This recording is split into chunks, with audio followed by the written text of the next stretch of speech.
Good afternoon. The Board of Directors of the Writers Guild of America West and the Council of the Writers Guild of America East, acting upon the authority granted them by the memberships, have voted unanimously to call a strike effective 12:01 a.m. Monday, November 5th.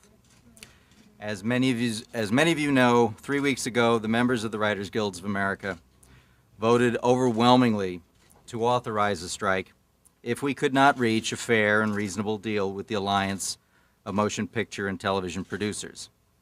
To avoid this outcome, we had been engaged in negotiations for more than 3 months to resolve our differences. Over that time, we dropped 9 of our proposals in the interest of reaching a resolution. However, the studios have not responded to a single one of our important proposals. Every issue that matters to writers, including internet reuse, original writing for new media, DVDs, and jurisdiction, has been ignored. In recent years, these conglomerates have enjoyed tremendous financial success off the backs of literally tens of thousands of people, including members of the creative community.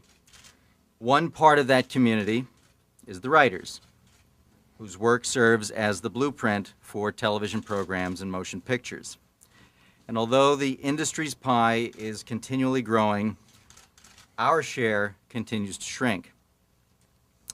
Rather than address our members' primary concerns, the studios made it clear that they would rather shut down this town than reach a fair and reasonable deal. This past Wednesday, the AMPTP called a halt to talks by demanding that the Guild accept the extension of the current DVD formula to new media.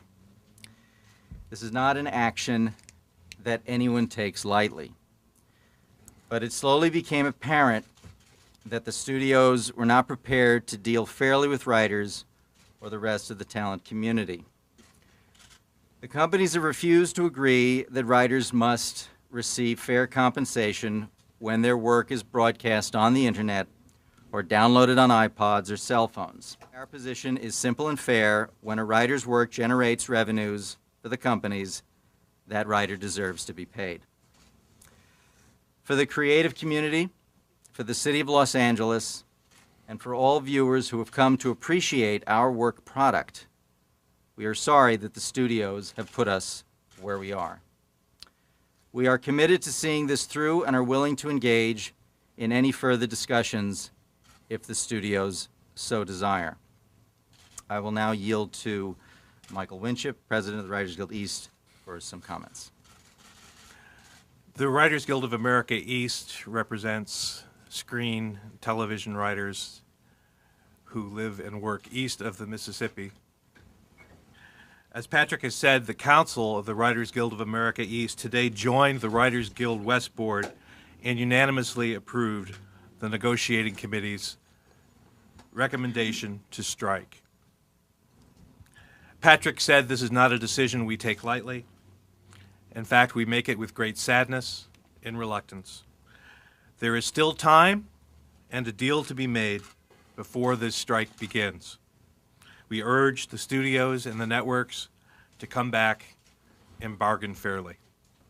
Thank you.